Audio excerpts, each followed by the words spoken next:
No. 2013, I think, or whatever was the last Fur Fright.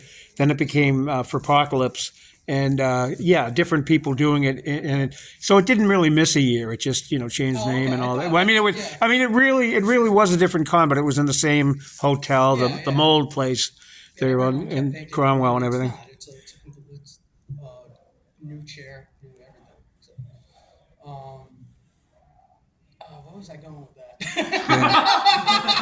Building up to the first fight. so I rambled. I rambled. I forgot the point I was. Yeah, there are people like Oh, Scurro there that have played at A&E and yeah. Furpock and AC and stuff like that, and I've seen him like all three different hotels of A&E he's played, or at least two of them. Yeah, So I indirectly ran into Matt before I met Matt because Matt was playing piano at that fur fright. yeah. He was just there was one of the random pianos up where the zoo was or whatever, and I was kind of like walking by and I heard him, but I didn't have my conga with me, and I would have gone up and helped him out. But I remember that, and then I finally I was like, I'm gonna email him. I'm gonna answer his little ad, and and rest is history. He came to Maine. We practiced. He gave me three songs to learn, and I mean, I learned them in like 15 minutes because they were very elementary songs, and I started adding my own things to them. Then when he came in, and we just basically setting up was the longest. Him coming in using my keyboard and getting ready took longer than us going through those three songs. And he was like, "Oh, okay. What do you want to do now?" I was like, "I don't know. You want to learn a song?" He's like, "Okay."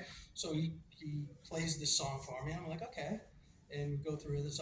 And as we're as we're uh, as we're getting through it, because I only know the studio version. Yeah, well, one of the songs that we did, I only know the studio version. He does it differently live, and we worked that one out, and that was super easy. He's like, "Oh, okay." So you pick up right away. Yeah, I've been doing this for decades. It's like, okay, so we learned a new song, and we went through all four songs, and he was like, okay. Then we spent the rest of the night at a Starbucks till close, just talking about horror stories on the road, and and connecting with just purely music. And he was like, "Well, I got three other people that had three people who answered the ad, so I got to show them the courtesy, which is professional. You don't just go, okay, you found a guy by canceling. No, he went and was going to try these people out. One of them canceled on him. Another one was okay, but couldn't sing.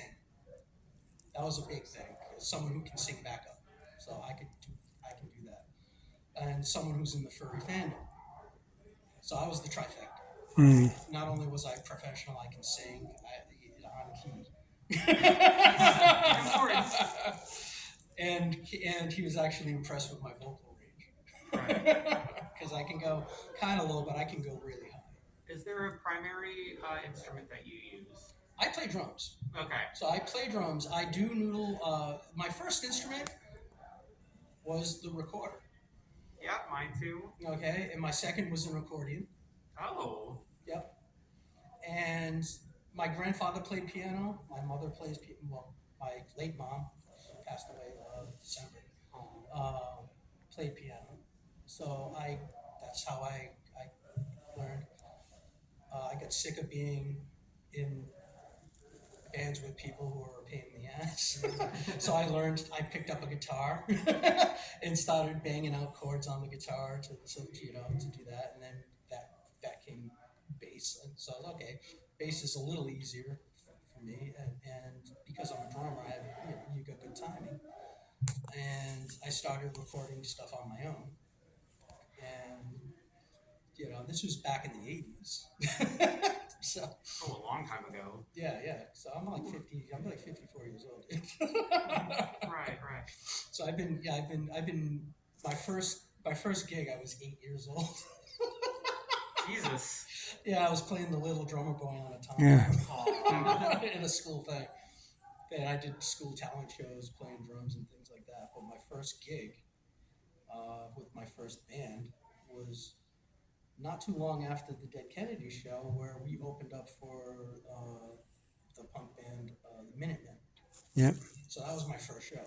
So in a span of like a month, I met the Dead Kennedys and the Minutemen with D Boone, and I actually met D Boone, and then further along he died, Yeah. which sucked.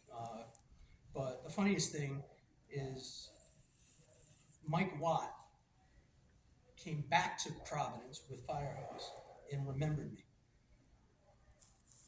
Like, I saw Firehouse like 5-6 times. Every time they were in, I went to see the Firehouse. They were great.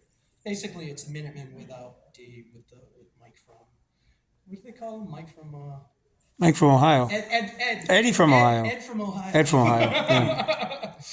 And every time Mike's like, "Hey, big deception." Like, "Hey, big deception." And he always had this Rickenbacker bass, and he never had a case for it. And then years later, in the '90s, Mike Watt comes back as, you know, the Mike Watt Band with Foo Fighters, the first tour for the Foo Fighters, and Hovercraft opens, and Hovercraft is Eddie Vedder's girlfriend's band. Eddie was playing drums. And again, after the show, I walk out, and Mike's there with this bass without a case. I was like, "Are you ever going to get a case for that thing?" He's like, "Oh, big deception." I was like, you remember the band I haven't been in for like decades, but you don't remember my name. But yeah, so yeah, you know, those are the fun road stories. Like, I can go on forever about the punk bands I've seen and people I've met, Aaron Rollins and all those people. But so if you're, I mean, getting back into like performing at a con, hatching out an act or knowing a song or wanting to perform and stuff, it's like always have everything prepared before you submit. So a lot of times I see people who they'll come in and they have an idea for a thing, and then they get up on stage and they freeze and they're like, "Oh, this isn't what I expected what it was going to be," because it is scary. Yeah. You know, you're doing it in a little room. Then you get up on, especially an Anthro on stage, and you got 3,000 seats.